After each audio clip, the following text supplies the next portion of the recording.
안녕하세요. 사진작가 이강신입니다. 이번 시간은 빛의 방향 그리고 빛의 성질에 대한 이야기입니다. 사진에 있어서 빛은 거의 전부라고 해도 과언이 아니겠죠. 우리가 빛을 표현하기 위해서 사실 노출을 잡는 거죠. 노출을 잡는다는 행위 자체가 빛의 성질을 파악해서 분석하고 그 결과물을 만들기 위해서 노출을 잡는 거겠죠. 그만큼 사진에 있어서 빛은 굉장히 중요한 역할을 하고 있습니다. 사진이라는 단어도 그렇죠. 포토그래피라는 단어는 포토스 그리고 그래핀, 그러니까 빛이라는 뜻을 가진 포토스와 그리다라는 뜻을 가진 그래핀 두 단어가 합쳐져서 포토그래피, 즉 사진이 되는 것이죠. 그렇게 생각했을 때 사진은 빛으로 그린 그림이 되는 것이죠. 그만큼 우리는 빛을 이용해서 사진을 어떻게 표현하냐, 그래서 그 얼만큼 빛을 잘 활용하냐에 있어서 좋은 사진이 되고 그리고 보기 안 좋은 사진이 될 수 있기 때문에 빛을 잘 파악하고 그 성질을 분석해서 사진을 찍어야 되는 것이겠죠. 빛에는 크게 두 가지 성질로 나눠지게 됩니다. 첫 번째는 강렬한 빛, 그러니까 하드라이트, 그리고 또 하나는 좀 부드러운 빛, 소프트라이트, 두 가지의 성질로 나눠지게 되는 것이죠. 그게 바로 광질이 되는 것입니다. 빛이 좋고 나쁘고가 광질이 아닙니다. 광질은 빛의 성질을 얘기하는 거예요. 그렇기 때문에 그 빛의 방향과 빛의 성질을 이용해서 어떤 사진을 찍을 것인지를 빨리 결정하시고 거기에 맞는 사진들, 그리고 거기에 맞는 노출을 결정하셔서 촬영하시는 게 좋은 사진을 찍을 수 있는 팁이 될 수 있겠죠. 이번 시간에는 빛의 성질 그리고 빛의 방향이 인물 사진에 어떤 영향을 끼치느냐에 대해서 얘기를 해볼 건데요. 빛에는 크게 5가지 방향이 있겠죠. 정면에서 비춰진 순광, 그리고 앞쪽에서 들어오는 사광, 그리고 옆쪽에서 들어오는 측광, 그리고 뒤쪽 45도 쪽에 날라오는 역사광, 그리고 정면 뒤쪽, 그러니까 완전 뒤쪽에서 날라오는 역광. 이렇게 총 5가지의 빛이 우리가 일상생활 속에서 볼 수 있는 빛의 방향입니다. 그 빛의 방향과 빛의 성질들이 과연 인물 사진에 어떤 영향을 끼치는지 한번 함께 보시도록 하겠습니다. 자, 먼저 첫 번째 빛인 순광부터 시작을 하도록 하겠습니다. 지금 저를 비추고 있는 빛은 정면 위쪽에서 비추고 있는 빛, 즉 순광이 되겠죠. 저를 비추고 있는 거는 그 빛 중에서도 굉장히 딱딱한 빛이죠. 하드라이트가 되는 것이죠. 하드라이트 그리고 소프트라이트가 있어요. 두 가지는, 하드라이트는 저를 지금 보시면 아시겠지만 그림자가 굉장히 진하게 떨어지는 거 보실 수가 있을 거예요. 이렇게 목 밑에, 코 밑에, 턱 밑에 그림자가 진하게 엣지가 떨어지는 빛을 하드라이트라고 하죠. 이렇게 태양이 굉장히 강렬하고 맑은 날에는 이렇게 강렬한 그림자가 생기게 되는 거죠. 그걸 하드라이트라고 합니다. 이랬을 때 제가 지금 앞에 해를 마주보고 있기 때문에 눈뜨기도 불편하기도 하고, 지금 보시면 아시겠지만 제가 입고 있는 옷이 검정색 옷이고 뒤에 배경도 검정색인데 배경과의 분리가 잘 일어나지 않게 됩니다. 그래서 순광 상태에서는 인물 사진 찍기가 굉장히 좋지 않은 상황이 되게 되는 것이죠. 하지만 순광이라고 무조건 나쁜 건 아니에요. 순광 때도 배경을 살리고 싶다든지 배경의 어떤 텍스처를 조금 부각시키고 싶다든지 그럴 때는 순광을 이용하는 방법도 나쁘지 않은 선택일 수 있습니다.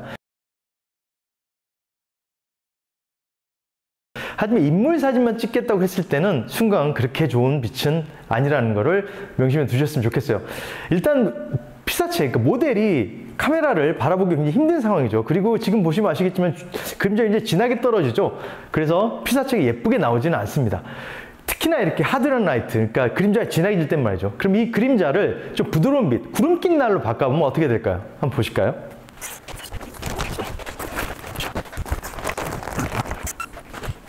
자, 지금 아까의 강렬했던 하드라이팅에서 지금 부드러운 빛, 그러니까 소프트라이트가 된 거죠.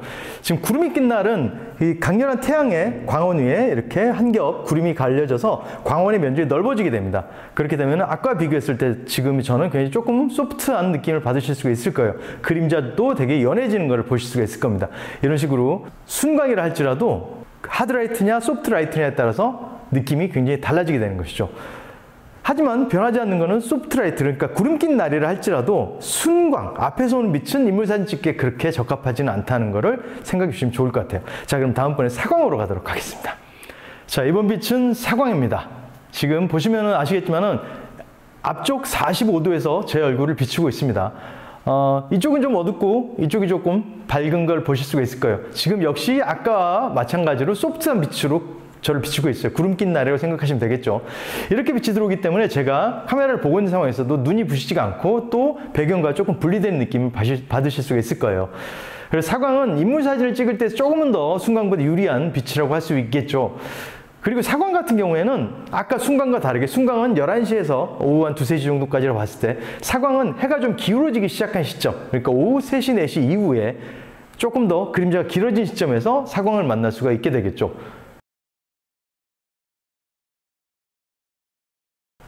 자, 사광에서 이 느낌 잘 보시고 여기서 만약에 하드라이트, 그러니까 햇살이 강한 날에 사광일 때는 어떤 느낌일지 한번 보실까요? 자, 똑같은 사광임에도 불구하고 느낌이 굉장히 달라지죠. 컨트라스트가 굉장히 올라간 걸 보실 수가 있을 거예요. 그림자도 마찬가지고 지금 저의 얼굴에 비춰지는 느낌도 굉장히 다를 거라고 보실 수 있을 건데 이렇게 하드라이트 상태에서의 사광은 이런 느낌으로 다가올 수가 있습니다. 지금 이 정도의 빛은 그래도 해가 아주 길어지지 않을 때라고 보시면 될 것 같은데 해가 점점 기울어지면서 이 느낌은 조금 더 그림자 길게 빠지게 되겠죠. 이런 식으로 사광은 인물의 표정과 어떤 내면적인 그런 느낌들을 조금 더 담아내기 유리한 빛이 사광이라고 할 수 있어요.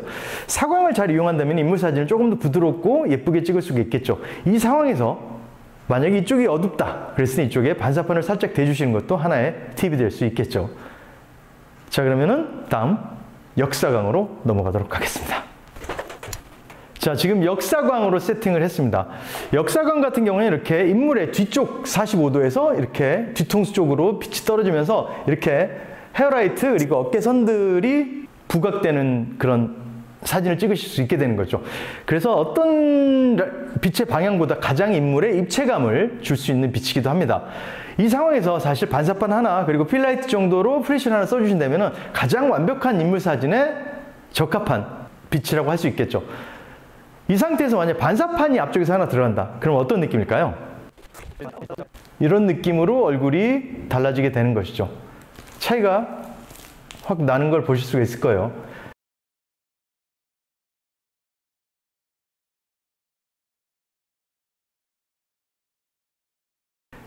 이런 식으로 반사판을 활용한다거나 앞쪽에서 프레쉬를 살짝 필라이트로 약하게 쳐주신다면 인물 사진에 있어서 가장 좋은 빛이라고 단언컨대 말씀드릴 수가 있을 것 같습니다. 그럼 여기에서 지금 또 이런 하드라이트가 아닌 소프트라이트, 그러니까 구름 낀 날에는 어떤 느낌일지 한번 보실까요? 자, 지금의 느낌은 또 달라지셨을 거라고 봐요. 아까보다 광량도 줄었죠. 광량도 줄기도 아무래도 구름이 앞을 가리고 있던 광량이 주는 건 당연한 일이고 전체적으로 지금 저를 비추고 있는 느낌이 조금 더 부드러워졌을 거예요. 이렇게 하지만 그럼에도 불구하고 배경과의 분리는 조금 더 잘 이루어질 수 있다는 것을 느끼실 수가 있을 겁니다. 이렇게 소프트라이트 그리고 하드라이트의 느낌이 굉장히 달라지게 되기 때문에 그거를 잘 활용하시면은 조금 더 나은 인물 사진을 찍을 수 있지 않을까 생각을 해봅니다. 그 다음에 역광을 한번 들어가 보도록 하겠습니다. 자, 역광 상황이 됐습니다. 일반적으로 역광 이렇게 나오겠죠. 노을이 질 때 역광을 많이 만날 수 있겠죠. 그럴 때 이렇게 실루엣으로 나오게 되죠, 대부분.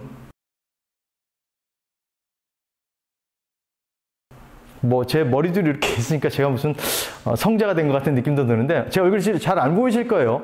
이렇게 역광 상황에서는 앞쪽에서 프레쉬를 쳐주면은 조금 더 예쁜 인물 사진 찍을 수가 있겠죠. 자, 역광에 대한 느낌, 이번에 하드라이트로 보실까요? 자, 이 정도 역광이 됐을 때 그러면 이렇게 보시다시피 헤어라이트는 살아남게 되고 인물 쪽은 좀 어둡게 떨어지게 되겠죠. 만약에 머리가 긴 여자분이라 그랬을 때 햇살이 좀 강한 날 역광 노을 상태에서 이렇게 머릿결이 살아나는 것을 보실 수가 있을 거예요. 여기다가 앞쪽에서 마찬가지로 반사판을 쓰시거나 프레쉬를 써서 필라이트를 때리신다면 아주 아름다운 그런 실루엣과 배경과 완벽하게 분리되는 사진을 담아내실 수가 있을 겁니다. 자, 이번 빛은 빛이 또 바뀌었죠. 바로 측광입니다. 옆쪽에서 빛이 날아오고 있죠. 그렇기 때문에 반반 약간 컨트라스트가 좀 강한 느낌의 사진을 만들 수가 있죠. 이런 측광 같은 경우에는 조금 강한 느낌의 사진을 찍고 싶을 때 활용하시면 조금 더 그 느낌에 접근할 수 있는 빛을 만들어낼 수가 있습니다.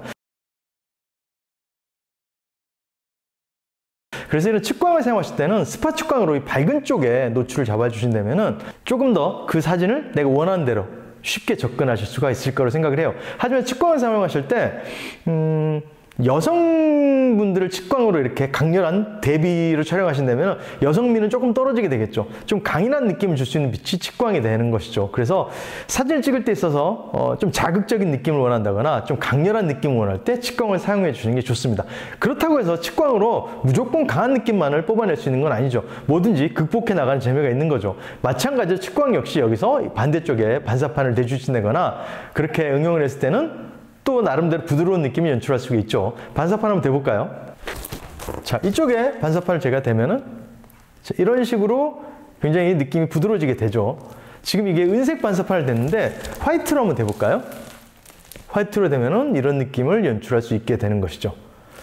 이런 식으로 보조 도구들을 활용해서 인물 사진을 찍을 때 빛의 성질을 조금 극복해 나갈 수가 있기 때문에 꼭 그 빛을 가지고 촬영을 하겠다는 생각 말고 그 빛을 응용해서 다른 느낌으로도 사진을 얼마든지 찍을 수 있기 때문에 그 빛에만 국한돼서 촬영하겠다는 생각을 좀 버리시는 것도 괜찮지 않을까 생각이 듭니다. 자, 다음 빛 넘어가겠습니다.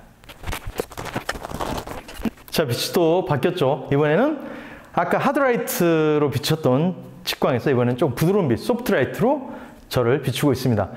이렇게 소프트라이트냐 하드라이트냐에 따라서도 사진의 느낌은 아주 달라지게 되기 때문에 그 빛의 성질을 잘 활용하시면 훨씬 사진 찍는데 유리하지 않을까 생각이 들어요. 이렇게 소프트라이트로 찍었을 때는 인물 사진에 있어서 조금은 더 쉽고 부드러운 느낌을 연출할 수 있는 거죠. 무턱대고 그렇다고 소프트라이트만을 선호하시는 것도 좋은 인물 사진을 찍을 수 있는 건 아니에요. 보편적으로 소프트라이트가 인물 사진 좀 부드럽게 연출할 수 있다는 것이죠. 그리고 또 많은 분들이 자, 그렇게 생각했을 때 소프트라이트가 분명히 인물 사진이 좀 유리하다고 제가 말씀드렸어요. 근데 많은 분들이 햇살이 쨍하고 맑은 날, 그러니까 하드라이트 상태에서 사진을 찍길 좋아하시죠. 인물 사진을 말이죠. 그래서 인물 사진은 가급적이면 조금 구름 낀 날이라든지 아니 그늘 밑에서 조금 노출차가 그리고 컨트라스트가 조금 덜한 상태에서 촬영해 주시는 게 조금은 부드러운 인물 사진을 찍을 수가 있는 하나의 팁이 될 수 있는 거죠. 많은 분들이 사진을 찍으실 때 그래서 순광, 사광, 측광, 역사광, 역광 이렇게 5가지 빛 중에서 아마 제가 보기에는 대부분의 사람들이 순광에서 사진을 가장 많이 찍으시는 것 같아요. 하지만 그런 말도 있죠. No risk, no gain. 쉬운 사진을 찍었을 때 결과물이 드라마틱하고 예쁘게 나오긴 쉽지가 않습니다. 인물 사진도 사실 조금은 찍기 까다롭고 어려운 역광이나 역사광에서 촬영을 하신다면 훨씬 더 드라마틱하고 멋있는 그리고 예쁘고 조금은 환상적인 인물 사진을 찍을 수 있지 않을까 생각을 해봐요. 역광일 때를 대비해서 프레시를 활용하는 방법들도 조금 익혀두시면 더 좋지 않을까 생각이 들고 제가 생각하기에 뭐 개인적인 취향이긴 하겠지만 저는 개인적으로 역사광의 상태에서 인물 사진을 가장 좋아합니다. 지금 저를 비추고 있는 빛이 역사광이죠. 그리고 앞쪽에서 지금 필라이트로 얼굴을 비추고 있기 때문에 이런 정도의 세팅 그리고 지금 스튜디오고 극단적인 라이트를 만들어 놓은 상태이기 때문에 좀 빛의 방향을 보기 쉽게 하기 위해서 검정색으로 다 둘렀지만은 야외에서 역사광일 때는 그 지면에서 반사되는 빛들이 있고 그렇기 때문에 얼굴이 아주 검게 나오거나 그러지는 않습니다. 그렇기 때문에 역사광 상태에서 인물 사진을 조금 많이 찍어 보시면 조금 더 예쁜 사진을 찍을 수 있지 않을까 생각을 해봐요. 역사광 상태에서 그러니까 시간이 오후 한 5시, 6시 넘어서 이제 일몰이 시작되는 시점 그쯤에 찍었을 때 색온도가 이제 붉게 변하겠죠. 그리고 그림자는 길어지고 굉장히 드라마틱한 사진을 찍을 수가 있고 평소에 보던 그 어떤 다른 사람들의 모습보다 조금 더 아름다운 모습을 담아낼 수 있기 때문에 내가 누군가를 예쁘게 찍어주고 싶다면 역사광 시간인 그 시간대 골든아워라고도 하죠. 그 시간대를 노리는 것을 추천을 드리고 싶습니다. 역사광, 역광, 사광은 사실은 거의 비슷한 시간대에 걸쳐져 있죠. 그 상황에서 내가 방향의 위치를 어떻게 트느냐에 따라서 그 빛은 달라지게 됩니다. 많은 분들이 사진 찍을 때 제자리에 서서 이렇게 촬영들 하시죠.